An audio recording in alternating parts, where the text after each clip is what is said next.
তো বন্ধুরা, আজকে যে বিষয়টি আপনাদের সাথে শেয়ার করব সেটি হচ্ছে এই যে সামনে দেখতে পাচ্ছেন আপনারা ভিডিও স্ক্রিনে এই বিষয়টি। তো এই বিষয়টি দেখে আপনারা হয়তো বা অনেকেই মনে করছেন যে এগুলা কি কাঁচি, ইনজেকশন, এগুলা কি বিষয় বুঝলাম না। আসলে বিষয়টি বুঝতে হলে পুরো ভিডিওটি দেখবেন, কারণ ভিডিওর লাস্টের দিকে আকর্ষণীয় একটি জিনিস আছে, সেজন্য অবশ্যই ভিডিওটি পুরোটা দেখবেন।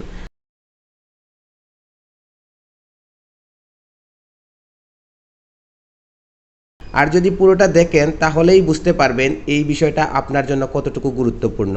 সেজন্য আর লেট করব না, চলুন মূল বিষয়টি জানা যাক।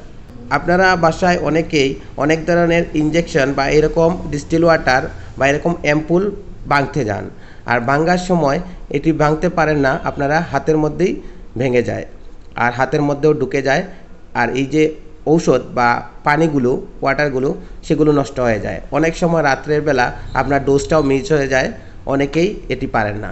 আবার অনেকেই আছেন যারা শিখতে চান যে এই বিষয়গুলো আপনারা নার্স বা আপনার ডাক্তার বা ফার্মাসিস্ট না নিয়ে আপনারা ঘরে ইনজেকশন দিতে চান নিজের মা অথবা বাবাকে বা আত্মীয় স্বজন, টাকা সঞ্চয় করতে চান। তো টাকা সঞ্চয় করতে গিয়ে অনেক সময় দেখা যায় সমস্যায় পড়ে যান, কারণ আইবি এগুলা হচ্ছে রোগের ইনজেকশন, আর রোগের ইনজেকশন সবাই দিতে পারে না। তবে যদি ক্যানোলা হাতের মধ্যে থাকে তাহলে দিতে পারে, কিন্তু সরাসরি দিতে পারে না। ক্যানোলা যদি আপনি হসপিটাল থেকে আপনি একটা ফিটিং করে আনেন, তাহলে আপনি বাসায় সহজে ইনজেকশন দিতে পারবেন। তো বাসায় কিভাবে ইনজেকশন দিতে পারেন বা কিভাবে এটি ভাঙতে হয় সেটি আজকে টেকনিকটা শিখিয়ে দেব। তবে অবশ্যই বলে দিচ্ছি, আমার চ্যানেলে যদি আপনি নতুন হয়ে থাকেন অবশ্যই চ্যানেলটি সাবস্ক্রাইব করবেন, এবং পুরাতন হয়ে থাকলে ধন্যবাদ। তো চলুন কথা বাড়াবো না, মূল বিষয়টি জানা যাক। তো এই দুইটা বিষয়ে প্রথমে আমরা জেনে নেই। এটি হচ্ছে ডিস্টিল ওয়াটার, এটি ইনজেকশনের ভিতরে থাকে। আমি একটু পরে দেখাচ্ছি এটার ভিতরে। আপনি সেকলোটা ভুলে যান, কারণ সেকলো বিষয় না, কারণ এটির ভিতরে যা আছে সেটি নিয়ে আমরা আলোচনা করব। সেকলো বা অমিপ্রাজল বা ওষুধের নাম আজকে সেটি না। তো চলুন মূল বিষয়টি জানি। এটি যে আপনারা ভাঙেন, তো এটি কিভাবে ভাঙেন? অনেকে আছেন এভাবে ভাঙেন, অনেকে আছেন আপনার এটা হাতুড়ি দিয়ে ভাঙেন, বা অনেকে আছে দা দিয়ে ভাঙেন, অনেকে আছে আপনার পরচেপ দিয়ে ভাঙে। দেখাই আপনাদের আমি, এই যে এটা এভাবে ভাঙে অনেকে। আসলে এই টেকনিকগুলা একবারে ঠিক না, এগুলা এভাবে ভাঙতে হয় না। ভাঙলে গিয়ে এভাবে ভাঙতে গিয়ে অনেকেরই ক্ষতি হয়, যেমন হাতের মধ্যে ঢুকে যায়। আমার নিজেরও একবার ঢুকছিল, প্রথমে যখন শিখি তখন একবার ঢুকছিল, তারপরে আর অভ্যাস হয়ে গেছে। আমার 10-15 বছর হয়ে গেছে আমার এই ডিপার্টমেন্টে, সেজন্য আর এরকম কোনো কিছু হয় না। তো এটি থেকে আমি অনেক কিছু শিখতে পারলাম। এইগুলো মানুষ ধাক্কা খেলে কিছু শিখে, সেজন্য আপনাদেরকে ধাক্কা না দিয়েই সরাসরি শেখাতে যাচ্ছি। তো এই জিনিসটা যখন ভাঙবেন তখন আপনারা কোনো ধরনের কাঁচি টাচি ব্যবহার করবেন না, শুধুমাত্র এইরকম ধরে আস্তে করে দিলেই ভেঙে যাবে। তারপরে যদি এভাবে না ভাঙে তখন আপনারা কি করবেন, এখানে একটা দাগ দিয়ে দিয়েছে কোম্পানি, দেখেন নীল দাগ। এটাতে যদি এইভাবে একটা কাঁচি নেবেন বা ঘরে ছড়টা আছে, এটা নিয়ে এভাবে ঘষাবেন, সব দিকে ঘষাবেন। ঘষানোর পর একটু কাটবে, কাটার পর ঠিক উল্টা সাইডে এভাবে ধরে ভেঙে ফেলবেন। তো আমি এখন ভেঙে দেখাচ্ছি আপনাদেরকে। তো দেখতে পাচ্ছেন আপনারা, ভেঙে গেল। এটি খুব সহজে ভাঙা যায়, তবে এভাবে ভাঙা রিস্ক। সেজন্য আরেকটি টেকনিক আছে, সেটি আমি দেখিয়ে দেব। এটি তো দেখালাম, এটা কোনো ধরনের আঘাত করে ভাঙবেন না, হাত দিয়ে ভাঙবেন, বা এই জায়গায় কাঁচি দিয়ে বা দা দিয়ে বা ছড়টা দিয়ে এদিকে কেটে তারপর ভাঙবেন। তারপরও কিছু রিস্ক রয়ে যায়, যেমন এটি যেরকম গুঁড়া আছে দানা দানা কাচের, সেটি নিচে পড়ে যায়। সেজন্য আপনারা কি করবেন, আপনাদেরকে একটি টেকনিক দেখাবো, তার আগে প্র্যাকটিক্যালভাবে আপনাদেরকে দেখানোর প্রয়োজন। সেজন্য আমরা একটা ইনজেকশন ভাঙবো, তাদের জন্যই, কোনো সমস্যা নাই, আপনারা শিখতে পারলেই আমি খুশি। তো দেখাই আপনাদেরকে, আমি একটা ইনজেকশন নিলাম এটার ভিতর থেকে।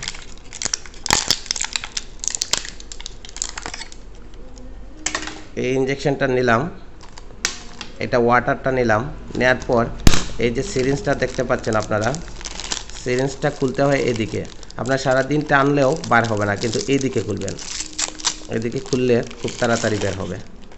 তারপর এটা লক করলাম যাতে করে না বের হয়, এটির ভিতরে বাতাস আছে, সেজন্য না বের হয় যেন, এটির লকটা ভালো করে লাগালাম। তারপর কি করবেন, এই যে দেখতে পাচ্ছেন আপনারা সিরিঞ্জের যে কাপড়টা, এটা আপনারা এভাবে করবেন, করে এই যে এটা হাতে নেবেন। হাতে নেওয়ার পর আপনারা এইভাবে ধরবেন, ধরার পর এই দেখেন ভেঙে গেছে খুব সুন্দরভাবে। এইখানে আপনার কোনো রিস্ক থাকলো না হাতের মধ্যে, আর কোনো ধরনের এক্সট্রা কাপড়ও লাগলো না, সোজাসুজি এটা মিক্সিং হয়ে যাবে। তো তারপর আপনাদের এইখানে কিন্তু রিস্ক রয়ে যায়, অনেক সময় অনেকেই পারে না ভাঙতে, সেজন্য রিস্ক থেকে যায়। কিছু গুঁড়া যদি পড়ে তাহলে সিরিঞ্জের ভিতরে ঢুকে সরাসরি শরীরে প্রয়োগ হয়ে যাবে। সেজন্য আপনাদের কিছু টেকনিক আছে, সেটি অবলম্বন করতে হবে। তো আমরা প্রথমে এটি ইজি করলাম, করার পর এটি সুন্দরভাবে খুললাম, খোলার পর এই যে ঢুকাবো, এইটাতে কোনো সময় টাচ করবেন না সুইয়ের মধ্যে, ঠিক আছে? সুইয়ের মধ্যে টাচ করবেন না, টাচ না করে সরাসরি এদিকে ঢুকাবেন। ঢুকানোর পর একবারে নিচে নেবেন না সিরিঞ্জটা, নিচে নিলেই আপনার সিরিঞ্জের মাথা যেটি চুকা সেটা আপনার হার্ড হয়ে যায়, তখন গিয়ে আর শরীরে প্রয়োগের সময় রুগীর শরীরে জ্বলে বা ব্যথা করে, সরাসরি প্রয়োগ হয় না। সেজন্য আপনারা কিছুটা অর্ধেকটা ঢুকাবেন, ঢুকানোর পর আপনার টান দিবেন এভাবে। টান দেওয়ার পর কিছুটা ঢুকার পর একটু কাত করবেন বাম হাতটা কাত করলে দেখেন পড়তেছে না ওষুধ পানিটা, আপনারা কোনো সমস্যা নাই। বাম হাতটা কাত করার মানে হচ্ছে পানিটা এদিকে আসবে, পানিটা এদিকে আসার পর আর কাচের যে গুঁড়োটুকু এদিকে নিচে থাকবে, আর পানিটা পুরোপুরি আপনার উঠে যাবে। তো আমি পুরোটা নিলাম না, আপনাদের সময় চলে যাবে, সেজন্য অর্ধেকটাই নিলাম, আর কাউকে দিবও না এই ওষুধটি, শুধুমাত্র আপনাদের জন্যই নষ্ট করতেছি। তো এটি খুলবেন এভাবে, খোলার পর এইটি অনেকেই পারে না, এটি অনেকেই এইভাবে ঢুকিয়ে এইভাবে পুশ করে কি করে আমি দেখাই, এটা বের করে দেয়। আসলে এটি বার করা ঠিক নয়, এটি বের করলে আপনার যে বাতাসটা এটার ভিতরে আছে এটি বের হয়ে যায়, আর সুইয়ের মাথাটাও ভুতা হয়ে যায়, মানে শক্ত হয়ে যায়, তখন দুইবার পুশ করতে হয়। যেমন আবার আমি এটা নেওয়ার সময় আমি দেখাই আপনাদেরকে, এটি এভাবে গুললেন, গুলার পর এটা যে আবার নেবেন আপনারা, এই যে উল্টে নেবেন, আবার কিন্তু রাবারের মধ্যে আপনার সমস্যা হয়ে যায়, আপনার সুইয়ের আগার মধ্যে নষ্ট হয়ে যায়, তখন আপনার সমস্যা হয়। সেজন্য আপনারা কি করবেন, এই যে পানিটা প্রয়োগ করবেন, প্রথমে পানিটা প্রয়োগ করবেন, করে আর সিরিঞ্জটা বার করবেন না। কিভাবে দেখাই আমি আপনাদেরকে, প্রথমে ওষুধটা নিবেন, এদিকে ওষুধটা নিলেন মনে করলেন, ওষুধটা নেওয়ার পর এটার ভিতরে ঢুকাবেন, ঢুকালেন, ঢুকানোর পর এদিকে পুশ করে আর বার করবেন না, ও সিরিঞ্জটা না বার করে এইভাবে জাকা দিবেন। যেগুলো হার্ড, যেগুলো পাউডার, সেগুলোতে বার করতে হয়, বার করে 2 হাত দিয়ে চাকুনি দিতে হয়। আর যেগুলো আপনার সরাসরি নর্মাল আছে সেগুলো এইভাবে চাকুনি দিবেন, ঘোরাবেন, দেখবেন গলে যাবে। গোলার পর আপনারা সুই বার করা লাগবে না, সরাসরি আবার এই দেখেন আমি ধরতেছি না কিন্তু বের হচ্ছে, দেখেন এই যে বাতাসটা সেজন্য ধাক্কা দিতেছে, কিন্তু 2 বার আপ ডাউন করলে আপনার বাতাসটা আর থাকবে না, সেটি বের হয়ে যাবে, আর সুইটাও বুতা হয়ে যাবে, সুইটাও ধার থাকবে না, সেজন্য রোগী কষ্ট পাবে ডাইরেক্ট কাটলে বা পুশ করলে। সেজন্য দেখেন আমি উল্টা টান দিতে দেওয়া লাগছে, কারণ আগে একবার বের করছিলাম সেজন্য। তো যাই হোক, এটা হলো।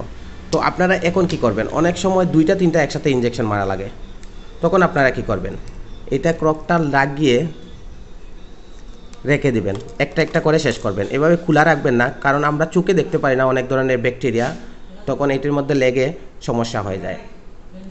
তো এভাবে মারবেন, আর মারার পর অবশ্যই আরেকটি জিনিস খেয়াল রাখবেন, আপনারা যেন মারার আগে এইভাবে উল্টো টান দিবেন, টান দেওয়ার পর এইভাবে বাতাসটা বা ফেনিটা আছে এটা এইভাবে এই দেখেন এখন ফেনি নেই, এইভাবে ঠুনকা দিবেন, ঠুনকা দেওয়ার পর সোজা ধীরে ধীরে, আমি সরি বাইরে একটু শব্দ করতেছে, বাইরে, তো ধীরে ধীরে ধীরে ধীরে ধীরে এটা তুলে নেবেন।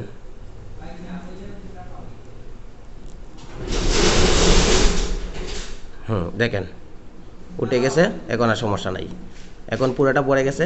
এখন আপনাদের যখন ইঞ্জেকশনটা মারা শেষ হয়ে যাবে, অনেকেই এইভাবে ফেলে দেন, আবার অনেকেই এইভাবে করে দেন, করে ডাস্টবিনে ফেলে দেন। আসলে অনেক গরিব লোক আছে, বাচ্চারা আছে, যেগুলো ওই বাদা বা এই খালি ঠুঙ্গাগুলো নিয়ে বাসায় ভাত খায়, বিক্রি করে বা আগুনে জ্বালায়। অনেক সময় ওদের পায়ে বা গরিব অসহায় বাচ্চাদের, অনেক বৃদ্ধদের পায়ে ঢুকে যায়, হাতে ঢুকে যায়।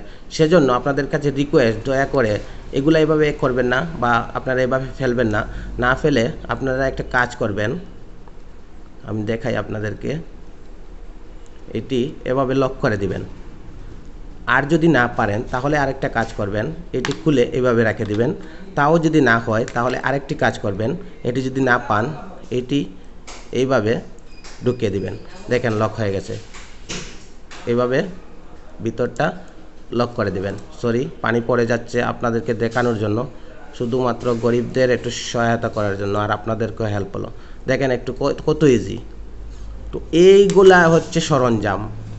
এত কষ্ট করে এতগুলা করছি।